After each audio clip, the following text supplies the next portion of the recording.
Y tiene que ver con las declaraciones del gobernador de la provincia días atrás en referencia a los sueldos y jornales, como le decían cuando estudié administración.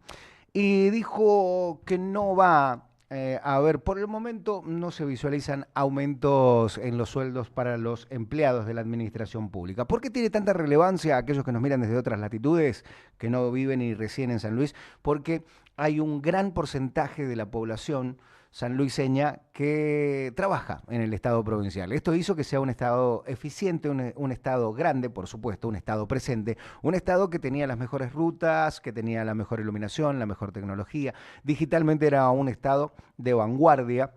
Es el estado donde el Internet fue derecho por primera vez en todo el país, donde se creó la primera Secretaría de la Mujer, que se llamaba Ni Una Menos en ese momento, con Tona Salino a la cabeza.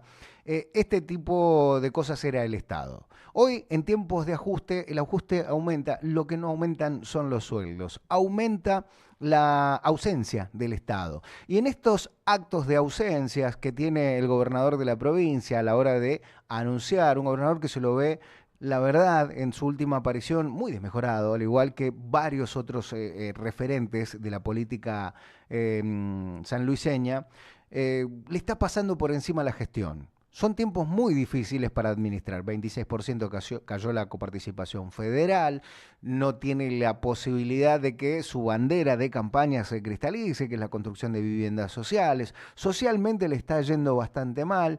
La pasa mal cuando habla con los medios de comunicación que no terminan de hacerle las preguntas que necesitan en pos de que no hay una alternativa económica que les supla la necesidad que tiene la gente.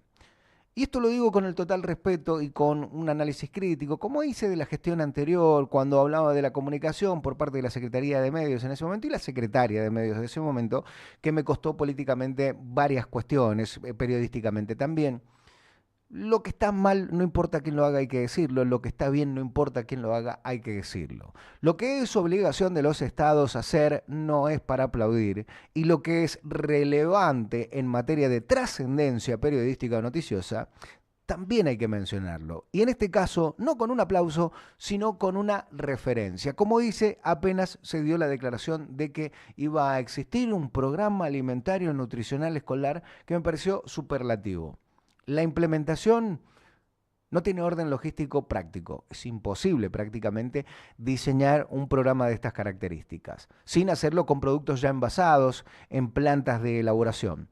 Cocinar caliente para llevar caliente, para que se consuma caliente, con una diferencia de 1 hora, 2 horas o de tiempo, es imposible y es inviable. Con esta practicidad te lo puedo decir.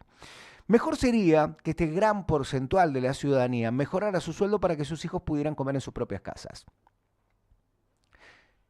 Quizás no sería lo mismo en materia organizativa y deberían prever las empresas que proveen los servicios y productos del programa alimentario nutricional escolar reubicar sus empleados. Y esta es una complicación que ha tenido como desarrollo el gobierno provincial y que seguramente le traerá, inevitablemente, algunos dolores de cabeza más. No hay forma de aumentar los sueldos, es cierto. Por motus propia, por equívocos del gobierno nacional o por asirse a las políticas nacionales del ajuste, hoy los fondos que le ingresan al gobierno provincial son decididamente menores a los que le ingresaban al gobierno anterior. ¿Qué gobierno anterior, en una época de crisis inflacionaria extremadamente grotesca, aumentaba los sueldos mes a mes? Hoy hay un aumento en la inflación de 1.5, ¿querés? 1.5, los sueldos no van al mismo ritmo.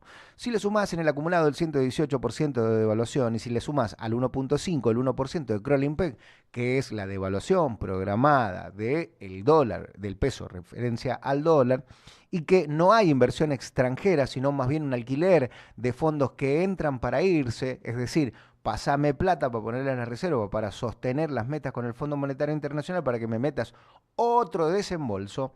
Esto es lo que se llama el alquiler de reserva. Lo voy a decir en inglés, me parece una pelotudez decirlo en inglés. El alquiler de reservas. Digo, si le sumás 1,5 más 1 de Kroll-Peg, si le sumás que no está medido el INDEC, el IPC, en realidad el índice de precios al consumidor, en referencia a lo que consumimos realmente, ya que no hay construcción de casas sociales, un gran porcentual de la población tiene que alquilar en un promedio de alquiler en 500.000 pesos, medio millón de pesos, con un sueldo en promedio de 380.000 pesos, el sueldo mínimo vital y móvil. Esto te referencia y te complica considerablemente porque estás ganando menos de lo que te sale vivir, ni hablar del IPC. No te considera transporte, no te considera servicios de comunicación, porque es un IPC que se usaba hace 24 años. Es decir, que no tenían las mismas implicancias las comunicaciones. Vos tenías un fijo, en ese momento tenías la línea 0, o la línea control o la línea control plus, que le cargabas crédito porque era una línea prepaga de tu casa y te comunicabas por teléfono. Hoy no, hoy tenés un mínimo costo de entre 15.000 y 10.000 y 20.000 pesos si usás mucha comunicación de datos. Si tenés un plan menor, en empresas como Claro vas a tener 7.000, 8.000 pesos y algunos dirán, ¿cuánto sale Claro? Lo quiero contratar. En el transporte público de pasajeros en la ciudad de San Luis tiene un costo realmente alto en comparación con la ciudad autónoma de Buenos Aires. Y esto tiene que ver con el esquema de subsidios que ha sido mal gestionado en la gestión anterior por el ex secretario de Transporte de la gestión anterior, que ni siquiera liquidaba los subsidios en tiempo y forma y por eso tenían más paros en aquella época que hoy, que no tienen subsidios. El boleto interurbano también tiene un costo considerable. Una persona que viaja los 25 días y trabaja el sábado, los 20 días si no lo trabaja, tiene un costo considerable de casi 80 a 100.000 pesos de su sueldo solamente en el colectivo. Ni hablar si tiene que laburar 2 horas en horario partido, porque tampoco hay gestión comunicacional para con los comercios para que se pueda implementar de una vez por todas el horario corrido.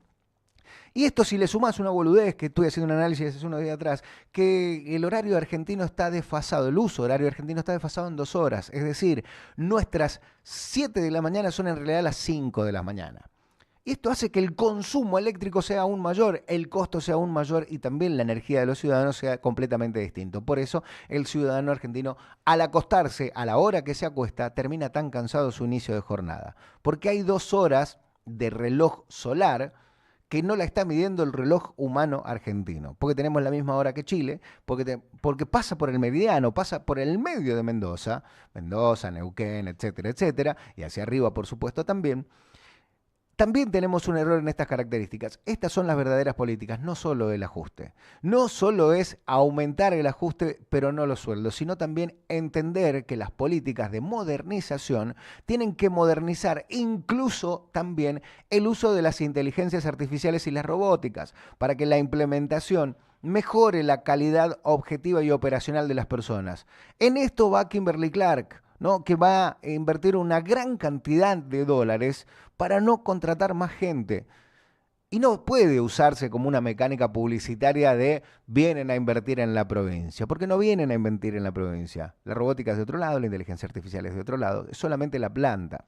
Y la planta va a ser un centro de distribución, un CDS, un CDC. Digo, ¿por qué va a ser un centro de distribución y no va a ser una planta productora solamente? Porque va a estar casi en su totalidad automatizada. ¿Está bien esto? Sí, claro, está bien. Pero ¿cuál es el plan? Seguramente le han pedido desde el Ministerio de Producción, el Ministerio de Ciencia e Innovación, el Ministerio bueno, de Trabajo, no existe más, ¿no? Pero ni Relaciones Laborales le han pedido un plan de contingencia o cuál va a ser el daño colateral de esas familias que no van a trabajar más porque van a ser implementados otro tipo de cuestiones laborales. Seguramente. No lo sabemos, solo sabemos que van a invertir buenos fondos en la provincia. ¿En qué se van a invertir? En robótica de otro lado, en inteligencia artificial de otro lado. Van a invertir solamente en consumo eléctrico. ¿Es estatal la empresa de consumo eléctrico? No. ¿Qué le queda al Estado? Bueno, ingresos brutos. ¿Cómo está el ingreso bruto de esa empresa? Es convenio multilateral. Es 3,4 que se liquida en AGIP, en Capital Federal. No se liquida aquí. Entonces, hay que leer un poco más y leer entre líneas también cuando las noticias que parecen buenísimas tienen otro tinte. El tinte comunicacional. Que no está mal, hay que comunicar la gestión. No hay que hacer campaña de la gestión. Ese es otro tipo de comunicación. Digo, si no se van a dar sueldos y si vas a dar una conferencia de prensa o vas a caminar entre periodistas, te van a preguntar esto. No hay que molestarse si te preguntan por qué no hay aumentos de sueldos para junio. ¿Por qué no hay aumento de sueldos para junio? Porque bajó la coparticipación federal. Bien. ¿Y por qué aceptamos que se baje la coparticipación federal? ¿Por qué aceptamos firmar el Pacto de Mayo si no nos beneficiaba en nada? Nos beneficiaba. No te, sino nos beneficiaba, porque nos representa a todos. Y al representarnos a todos toma decisiones por cuenta propia y por supuesto por cuenta y parte de los ciudadanos que eligieron con su voto y los que no lo eligieron también. Si el Pacto de Mayo no era bueno, ¿para qué carajo lo firmamos? Si nos iban a bajar la coparticipación federal como quisieran, si nos iban a bajar, nos van a hacer un IVA provincial, ¿no? Para que demos de baja ingresos brutos y ahí se les va a complicar bastante, si le dan la posibilidad de hacerlo.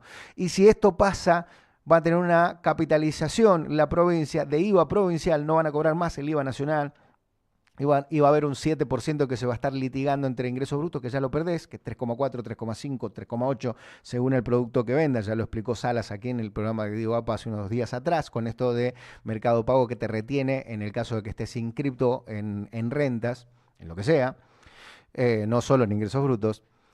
Digo, esto va a referenciar que la recaudación de la provincia sea cada vez menor. ¿De qué se va a disfrazar? Ya los plazos fijos no te generan ese fondo, ¿no? Porque el gobierno al cual estamos aliados bajó la tasa para que baje el consumo y se aspiraron los pesos de la calle para que esos pesos no se transformaran en ahorro en dólares y de esa manera, por oferta y demanda, el dólar subiera su precio. ¿De qué se va a disfrazar? No va a ser de Beyoncé, tampoco va a ser de Single Lady, pero va a estar solo, va a estar solo. Y esto es un problema porque el pueblo vio ayer una expresión popular masiva en Capital Federal, una expresión popular de poca convocatoria, pero de convocatoria al fin en la provincia. Y el pueblo de San Luis no es un pueblo que reacciona de inmediato, pero reacciona. Y cuando reacciona, mama las muelas, como dicen acá, ¿no? Entonces, si no se aumenta el ajuste y no se aumentan los sueldos, hay un problema. Pero si se aumenta el ajuste y no se aumentan los sueldos, lo que aumenta es la crispación. Y eso puede traer resultados, la verdad, bastante complicados para la actualidad del gobierno provincial. Las elecciones nacionales de octubre tendrán una referencia a eso. Es cierto, hay un viento de cola que le otorgaron las del 11 de mayo, las legislativas de medio término, con una ganancia abrumadora en los votos. Ganaron abrumadoramente en los votos y los otros espacios parecían dilapidados. Esto que acaba de hacer Cristina Fernández, el PJ Nacional, el Movimiento Peronista, para que nadie crea, porque it's the peronism stupid, no es una persona, sino es el peronismo. Digo, me parece que deberías empezar a decir más fuerte, soy justicialista, soy justicialista, soy justicialista, porque si no el justicialismo va a hacer justicia y quizás no sea por mano propia, sino a través de la justicia. Bienvenidos, bienvenidas, esto es En Son de Paz, hasta las 13, nos hacemos compañía.